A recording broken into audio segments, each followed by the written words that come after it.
Okay, so welcome to this next segment then in the A-Series tutorial series. What we're looking at today is how to set the output temperature on the unit. Okay, so real straightforward.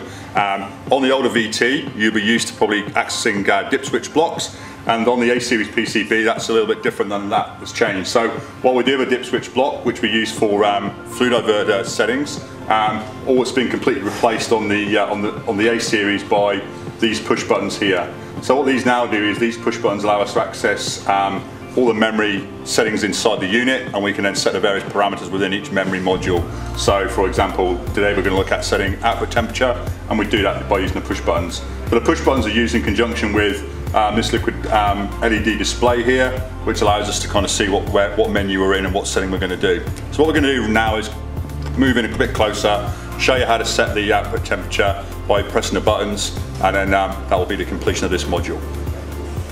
Okay, so for filming then, what we're going to need to do is we're going to need to pull the board out of the unit. Now for normal use, when you set these up, you don't have to take the board out. It's really easy to get access to by moving that out and pressing it, but to make the filming really hard to do that. So what we're going to do now is we're going to basically move the board, angle it a little bit, enable you to show you the various different settings on the board. But as I said, for normal day-to-day settings, the board stays in the unit and you just access it with your finger by the side, straightforward.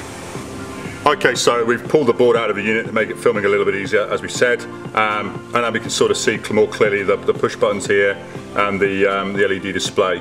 Okay, so pressing push button 1, which basically switches on, and that says we're in menu 1, then it flashes to the setting within that menu. Okay, so we need to be in menu 3 for the heat output setting of the unit. So we're basically going to cycle it round to menu 3. Then it defaults to the setting it's currently at, which is A. Now in the chart that comes with the appliance, it basically tells you what all the different temperatures are. So A is the default temperature, which is 55 degrees out. The unit can do a maximum of 65 degrees, and we've got a set of incremental steps in between that. So if we then press these buttons below, we can see that we'll go from setting B, setting C, setting D, setting E, setting F, then back to A. So we've got a number of different steps we can take. You need to refer to the manual to work out which output temperature you want to set. Bearing in mind the unit needs to comply with the building code requirements for output temperature at the tap or the faucet, so you need to remember that. Okay, so as I said, comes default at A, which is 55 degrees, and again the maximum output temperature for an A-Series unit is 65 degrees, no greater than that. Okay, so here's the installation guide that comes with the unit, and on page 13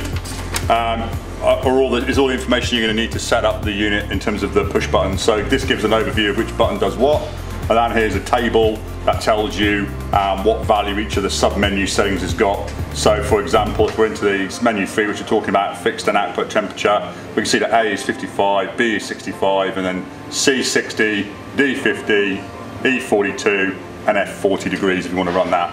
Okay, so the information's there. Now if you lose the manual, then you still want to know what the buttons do. On the electrical safety cover that comes on the unit, you can open it up and it's got 2 bits of information there. One, it tells you what the buttons all are, okay, and where the setting display is, and it tells you also right on the front of the unit which of the buttons and what does what. And then finally, when you take the cover off the unit, on the inside of the cover there's a guide as well, which you can pull out of a little plastic pocket, open that up, as this one is here. Inside here there's information which is exactly the same as this info here. Okay, so there's 3 places for information on the unit that comes in the box. Number 1 is the installation manual, number 2 is the inside cover guide, and number 3 is what buttons to press, which is actually inside the unit on the electrical safety cover for the PCB. So no excuses, I guess, for not knowing which button to press.